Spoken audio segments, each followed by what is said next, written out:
My name is Radu Caprescu. And before we start, is anybody from not from Romania here? So I know. Okay, fine. My name is Radu Caprescu. You can see my info here, Twitter and email. You can scold me for this presentation, both on Twitter and email. I am a programmer, developer, and team leader, but okay, at every matrix. And if you do not know about every matrix, we believe that everything is possible. And we do software for the iGaming industry. And this means that if you ever bet on this kind of football match, or this kind of football match, and hopefully this kind of football match, then you hopefully will use our platforms, or you will use the platforms that our partners were developing. Okay. So let's talk about a bit where I work. I work in GAM Matrix, which is a business unit of every matrix, and we first and foremost maintain and develop feature for the core application. And of course, being a core application, this application is a monolith, and it does player management, gaming transactions, deposits, withdrawals, player self-exclusion, responsible gambling, and everything you see here is in one big bad application. It's a web application with a web front-end /UI. It exposes multiple APIs. And of course, if you take a look here in all these features, we are trying to break it apart and start using microservices. I say we are trying because if you ever tried to break apart a monolith into microservices, you know that's like slaying a dragon. You can try, you can almost succeed, but it will be pain. It will be painful. Okay. So, the agenda for today will be the current implementation of user registration and activation, what we came up with to solve some of the issues, and some little things that I like to call okay, but where we discuss, where we answer some questions, and I try to present the truth of what is happening, because it's not an easy thing to plan. So, how does user registration happen in GEM Core? So there is a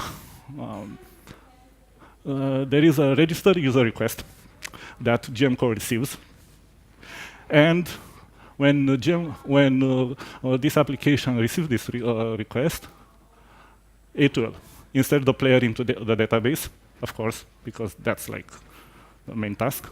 But we also check if the player has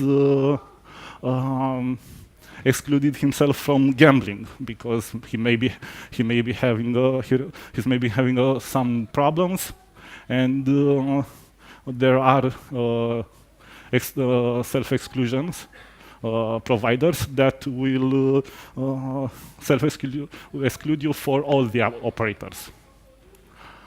We assign some initial roles to the user. Some roles that prevent you from playing or from depositing money if your profile is incomplete because of rules and regulations. And this is a heavily regulated industry, and we have to take care of this. We assign a gambling license. Every casino, online casino, every player happens to play and bet and wager in a gambling license. The most used one is Curacao, I think, but each country is starting to develop its gambling license with each country having their own rules. Check if the user has registered before. So according to the rules, if I register on a casino using my email, and I register on another casino from the same operator using the same email, I should be viewed as the same person across both casinos. And we do this upon registration. And then, after all this, we send a user activation email so that the user can confirm the email. Okay, and then we send the response back to the caller, to the application that sent the request. So, in this state, we received a request that players should be given the opportunity to confirm their account using SMS and to confirm their telephone number. Okay, so we thought of altering this player registration flow, and we came up with the requirements. So we should make little to no modifications to the current product because we do not want to add more code to the monolith, because that's bad. It should be highly configurable and highly extensible. And what do I mean by configurable? We should turn off or on email activation or SMS activation based on client's requirement. And extensible, we should add other types of activation as we see fit. And we're going to discuss that a bit more later. And we came up with this. Hold on. Yes. Okay, so in this scenario, when the player profile service, in this case, it can be the current application with some features taken out of it, receives a user request. It registers the request into it registers the user into the database, and then the only thing that later this player profile service does is to send an event message to something like Kafka. Have you ever played with Kafka before? So Kafka is an event streaming platform, let's say, highly scalable and highly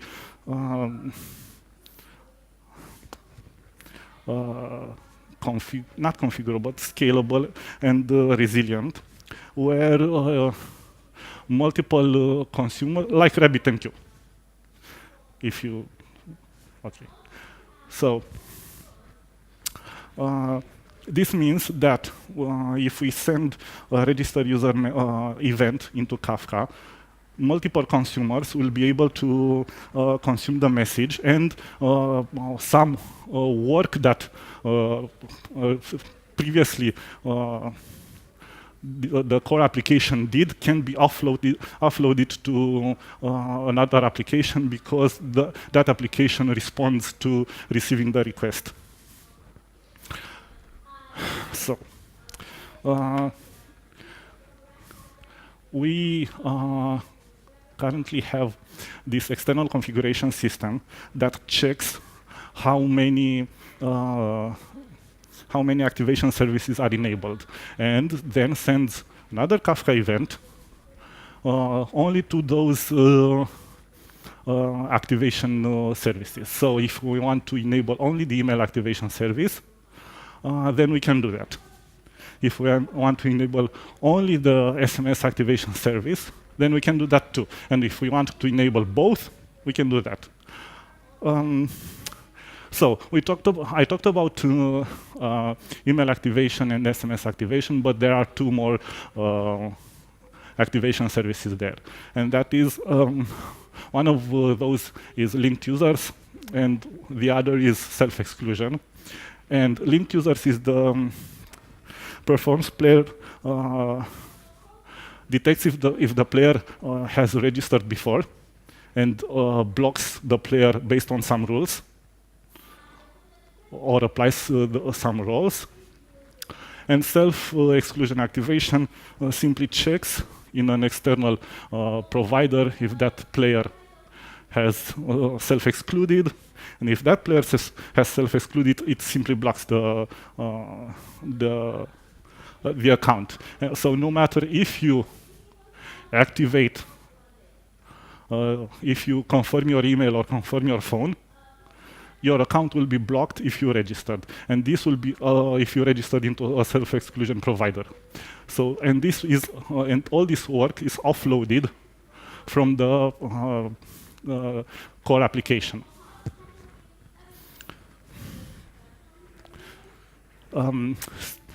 If you take a look here, you can see in the activation checklist, which is the configurable part of this system, that some activations require UI input. So some activations require that the player enters the code, and some activations do not require this code.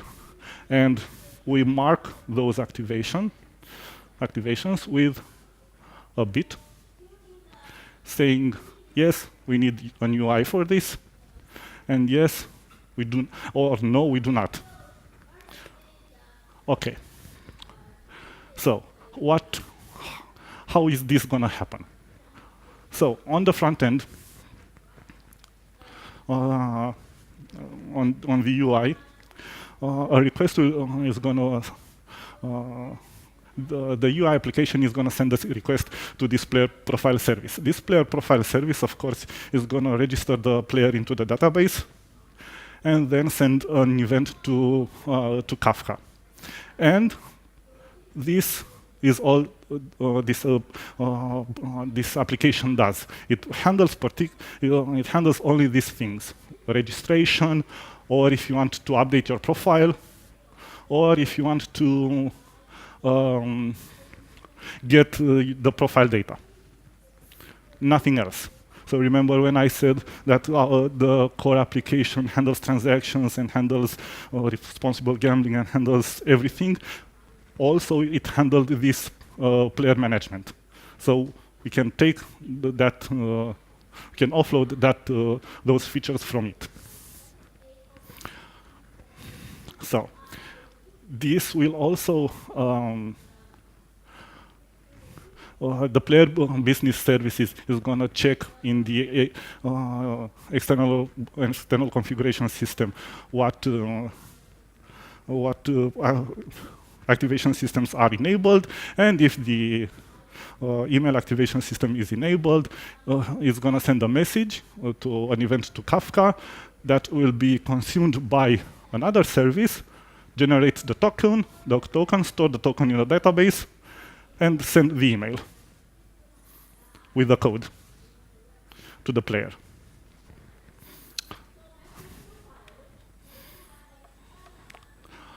Okay.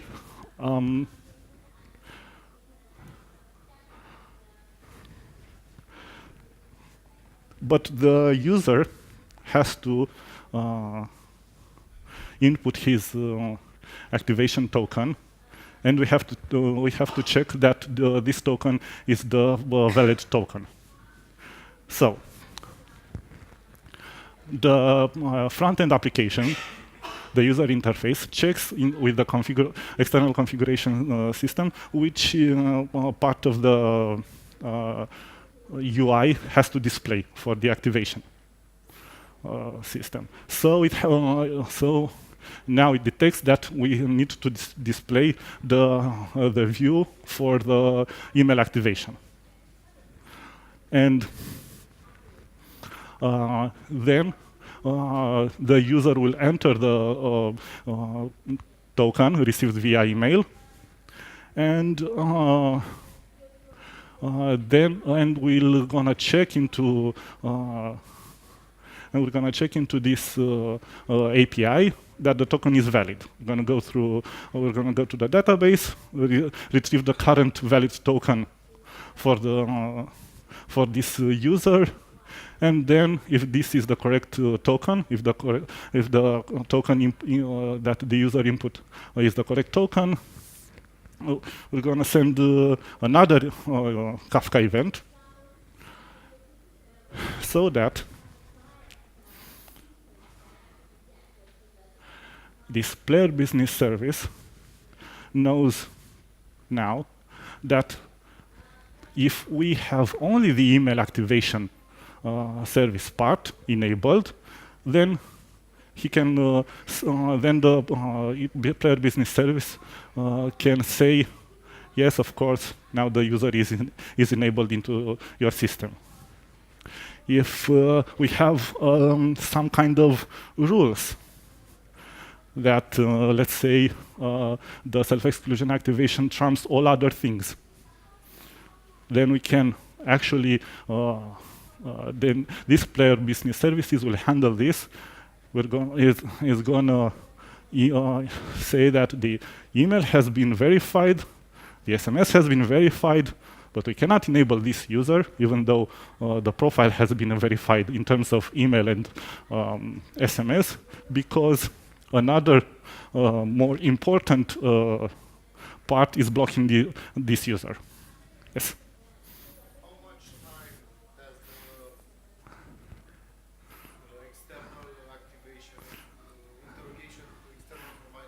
It depends. It depends on the provider.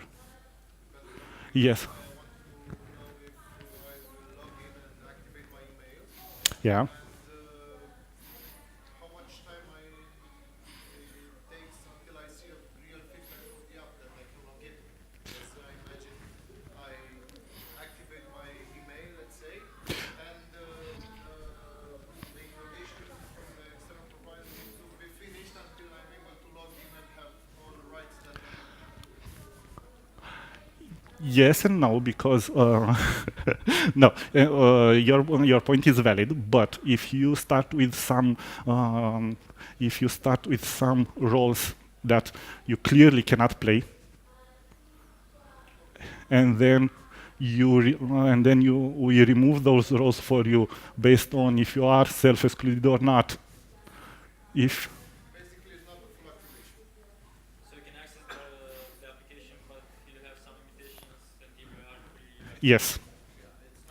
It's not a full so when you register and then log in, it may or not you may or not be activated in the platform. Your account may or not be activated in the platform. Okay.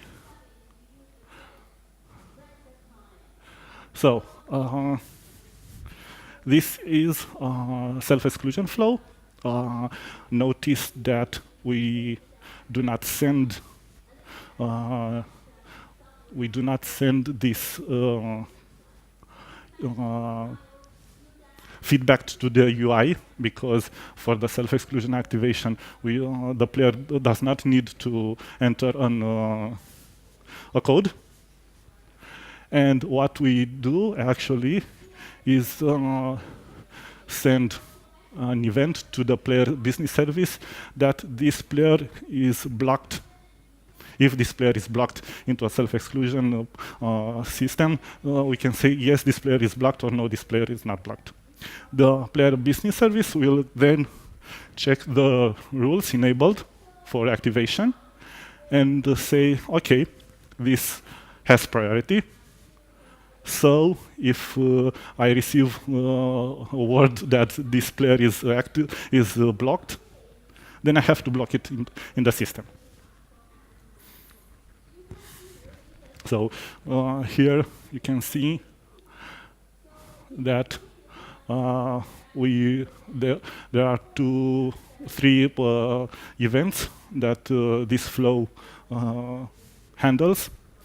A registered user message, because that's the start of the actual activation or not of the player. Create activation token, and that is a generic term for, hey, start checking or start generating the activation code. So this is handled by the self-exclusion activation part, not by generating a code, but by checking into the self-exclusion provider. And we have the possibility here to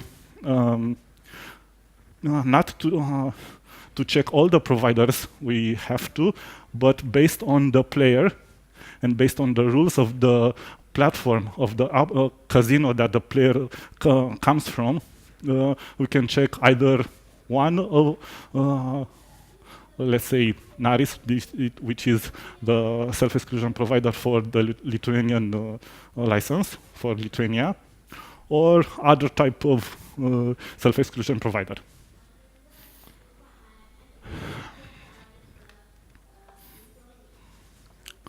Okay.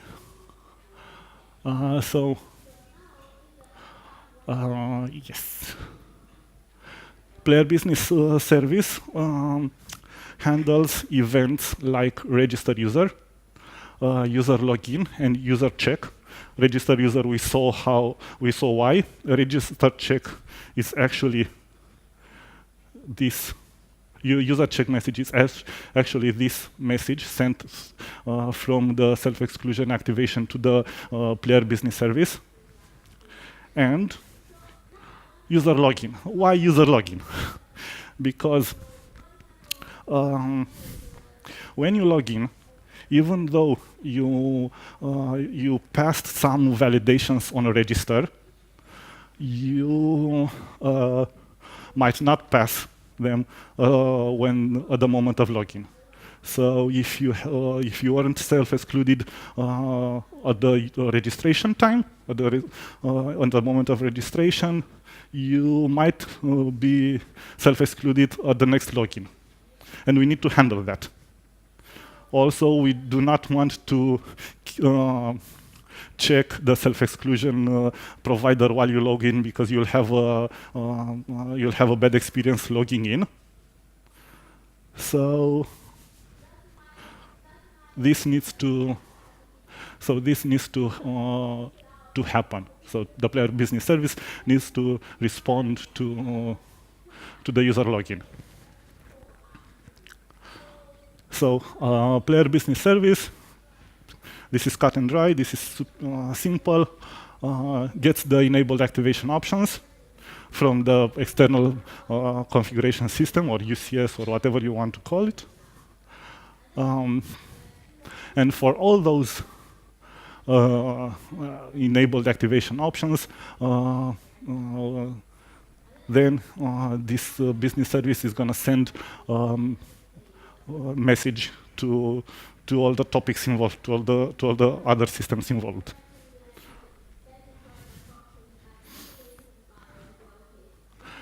And this is when player business services receives a user check. It can block the player, can activate the player, or it can say only the activate email, SMS part are enabled, so I will only do that. And on login user, the user logs in.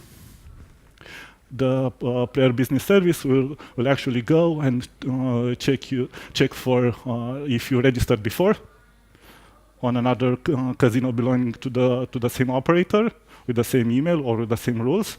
And if yes, then it's going to apply some business rules like block you if you actually are frauding the system. Or if you self-excluded, mean between the register, between the time you registered or the time you first log in, or between the two consecutive logins, it will handle that also. And then it's going to send, it's going to call a role service that is going to perhaps apply some roles or not based on some internal rules that this service has. So it will decide that you have this, you have to receive this role, like, I don't know, you can withdraw, you can only withdraw and not actually play. It's going to send a call to the role service, and that role service will apply the role for you. So then you will not be able to play, you will not be able to bet, but you can withdraw your money. So, yes? Why do you use Kafka? Yes, we're going to go there. Is it in production? Who here handled before planning? Planning for a project. So you know some things are prioritized, and 1 month here is like, yes, of course, this is top priority. Everyone get on it. And the next month, do not work on it. We have other things to do. So this is agile. So we work in agile. So and is it in production? No. How is it going to be in production? Yes. Hopefully this year. We still have some things to work out. But yeah. How do we handle event streaming in GAN Matrix? So currently we generate about close to 10 or 20 million messages per day from various systems, which is not a lot. This is not few, no small number, but we chose Kafka and not Rabbit because one, it's faster in high number of events streamed to it, and two, it gives us some options like partitioning the topics.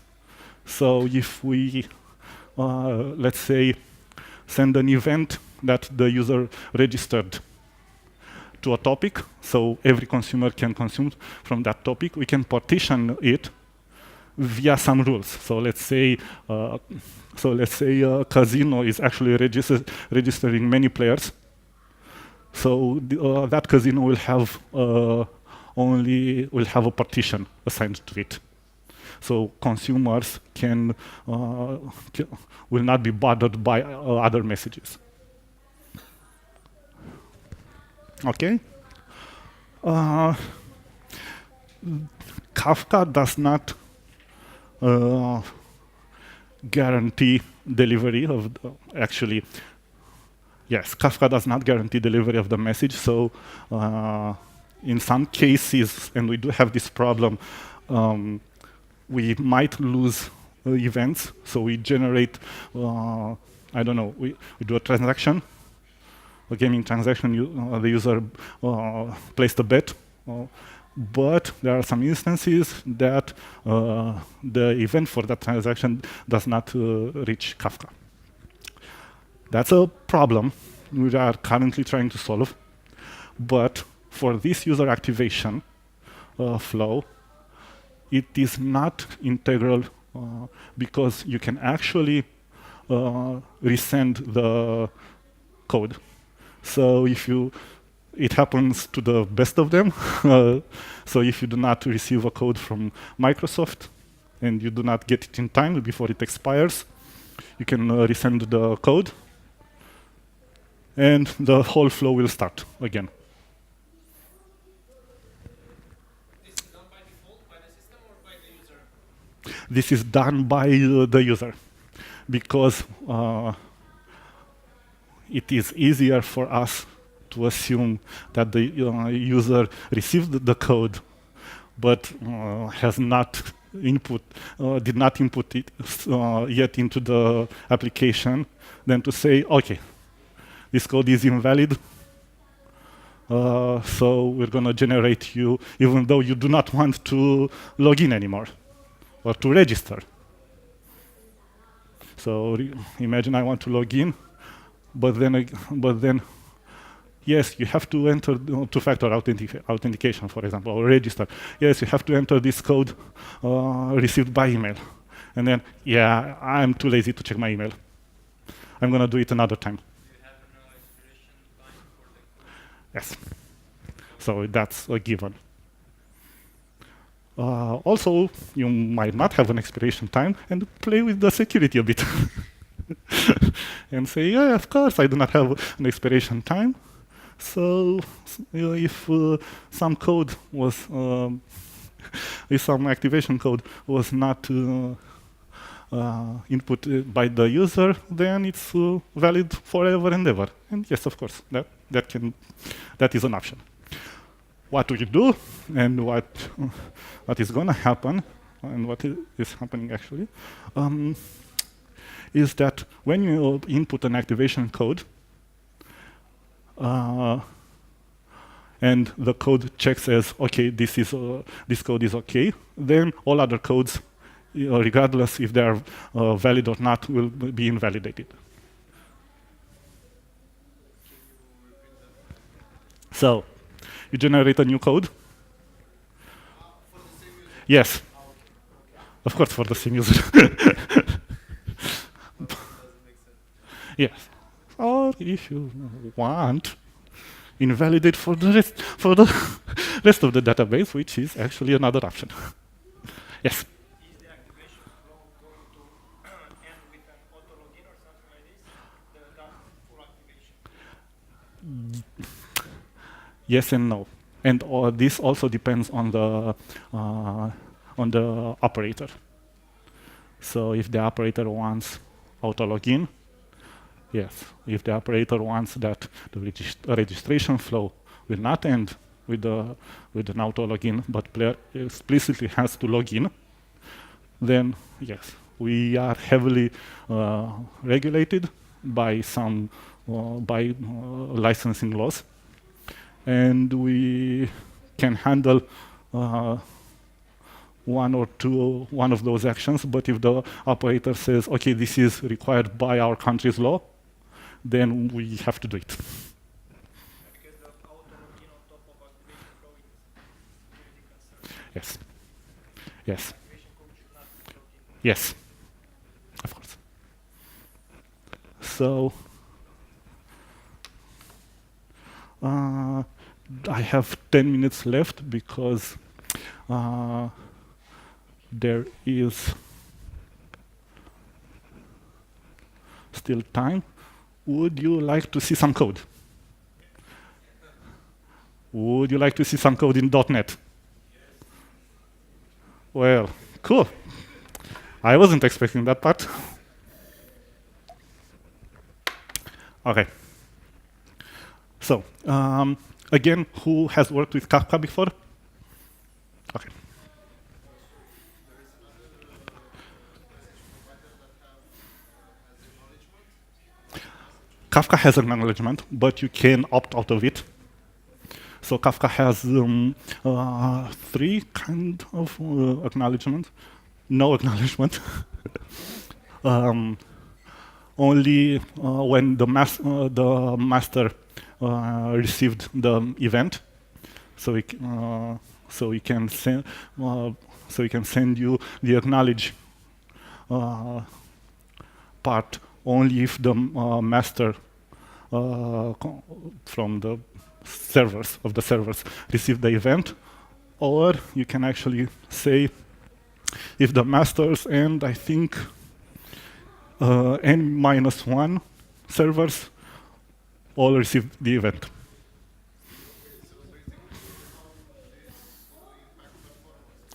Yeah. Yes. It impacts performance because there are two caveats when dealing with Kafka. One, committing after each message is a pain in the ass and will hurt your performance, I think, much more than a query in the database. It's actually a pain in the ass. Sorry for my French. And waiting for Kafka to send you the ACK is another problem. So what you do is take the leap of faith and say, I do not want to receive any ACK, or I want to receive only the ACK from the master, and in absolute critical instances of your flow, I want to receive ACK from when all the servers receive the or I think n-1 servers receive the event.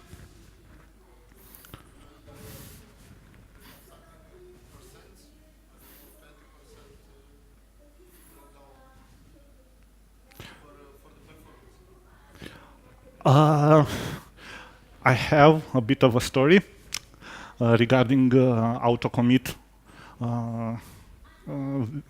auto-committing the offset, and it goes like this.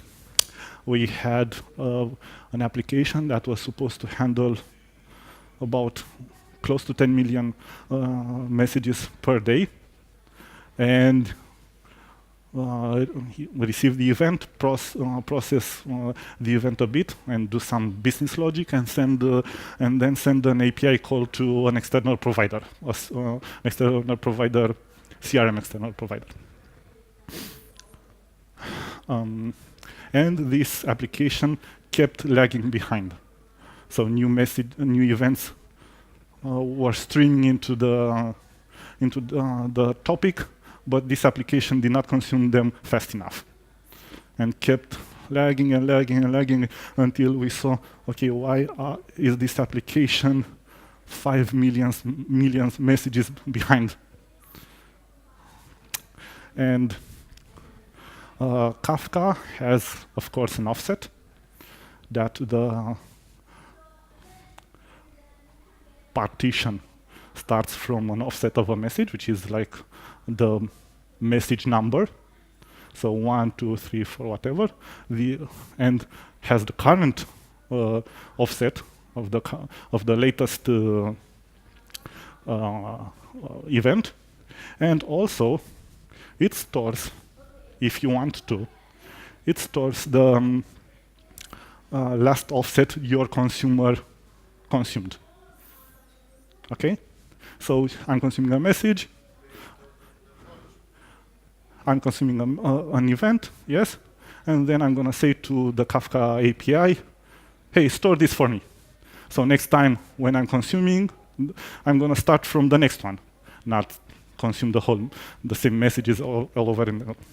And what we found out is that we can improve the performance of the application like 10 times if we do not commit the offset at each message processing, but commit the offset every 5,000 messages, events, or every 60 seconds, whichever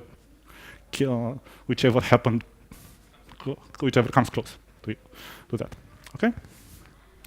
And so, after doing a bit of tweaking and performance improvements, we were able to to recover the gap. Mind you, the Kafka topic was still receiving messages, events at the same rate, but we were able to close the gap and cover it in about less than half a day. So when you are working with Kafka,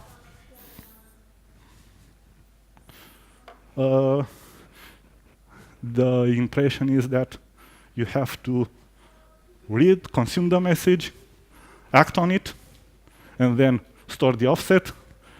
But you actually have to read the message, act on it, read another message, act on it, read another message, act on it, and then store the offsets. Also, because if your application goes down, and you can reconsume the messages, and based on your business logic, you can actually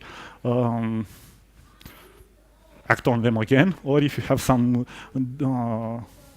way to tell that those messages were handled, you can skip them. Okay, I promised you some code. Have some time. And there is actually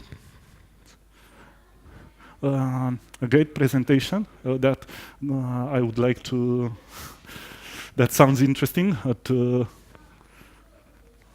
Yes, in about 15 minutes. So let's just see some code. Okay, so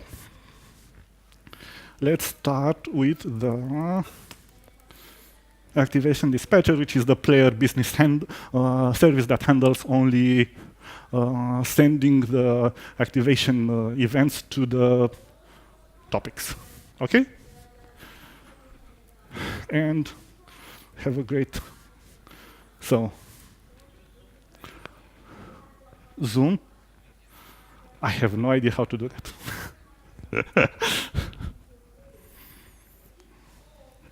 But you, sorry, okay.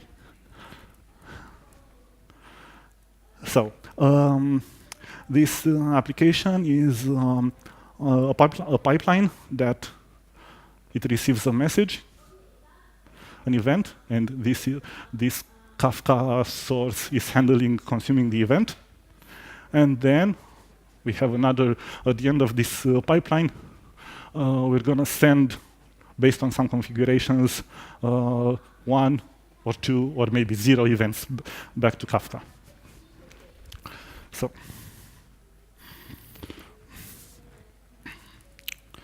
these are some configurations that Kafka needs before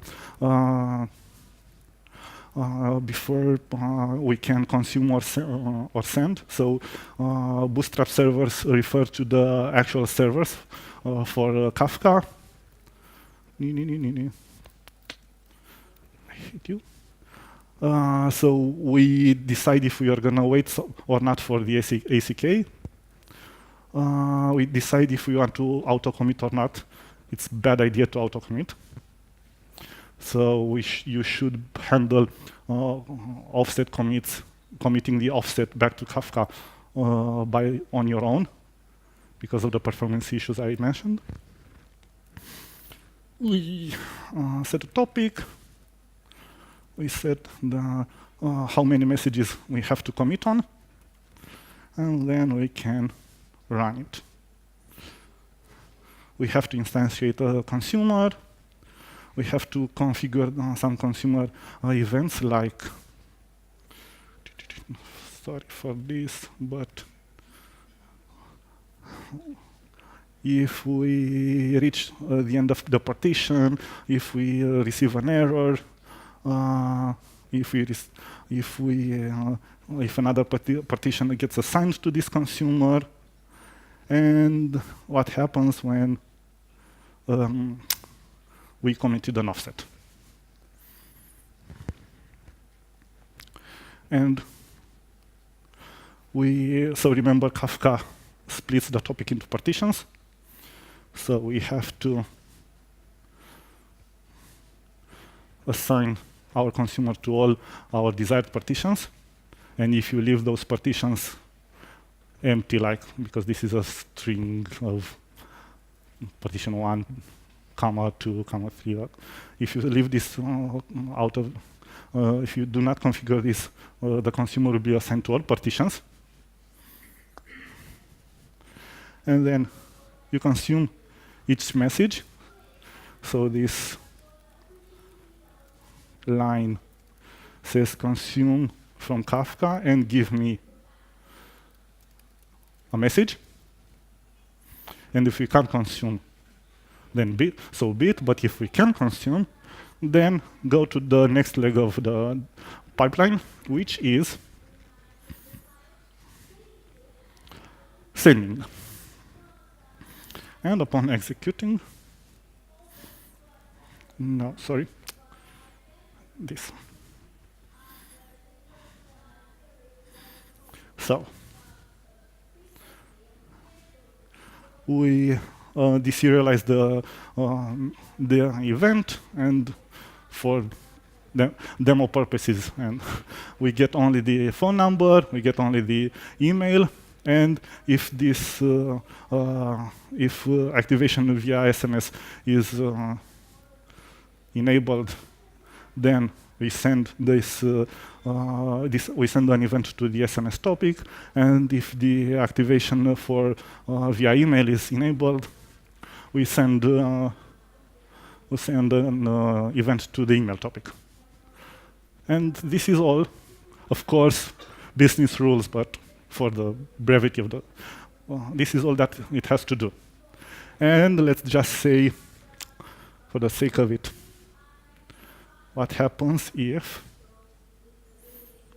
we want to do some email activation. Of course, we're gonna consume the event from Kafka, and we're gonna generate the token.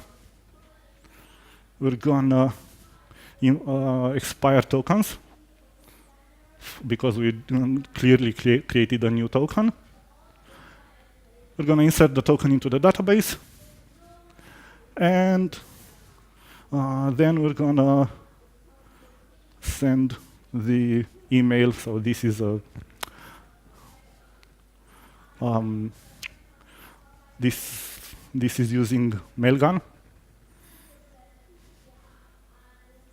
but you can use your own SMTP server or whatever you like here.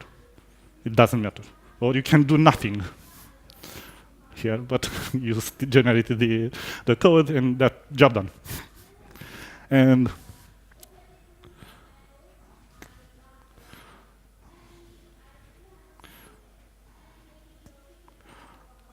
so the DB is actually pretty straightforward. Not a lot of tables, because you don't need a lot of tables. So we have a way to insert the token, we have a way to expire the tokens, and we have a way to check if the token we receive from the UI is actually valid or not.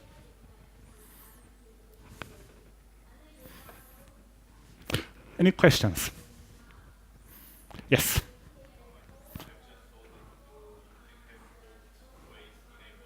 Yes. You'll receive both. You'll receive both an email and both an email a token via email and a token via SMS. No, because on the SMS part. So this is for email.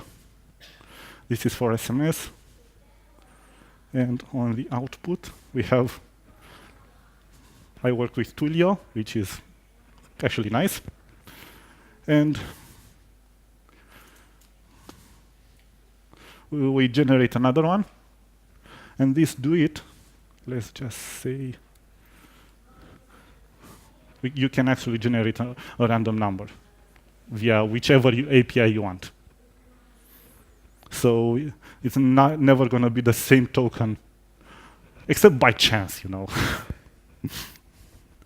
Okay, so for the SMS part, you're still gonna expire and insert the token. And of course, we have a way to resend the SMS, so forth and so on. Questions? Other?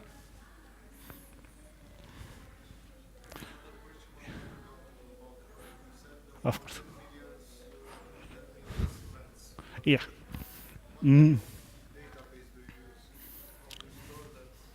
We use multiple So we use multiple databases because those 10 million plus events come from multiple applications. We have a SQL Server for the core application, and we have Postgres for other applications that still generate events. For example, I talked about the CRM connection to the external provider. That is, those events are not do not come from the core application, but from other application that has a Postgres database. We experimented with Mongo, MySQL. We had MySQL, but we switched to Postgres. We had CouchDB. So whatever suits us, we're gonna do it, mostly. We're trying to go fully open source, trying to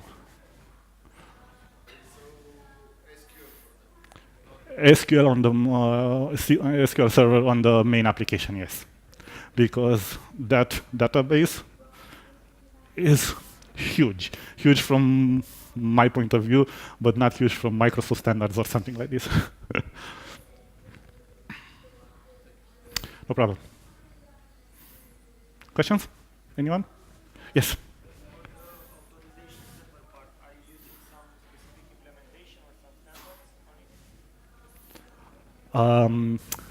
We did not. We have something custom, yes.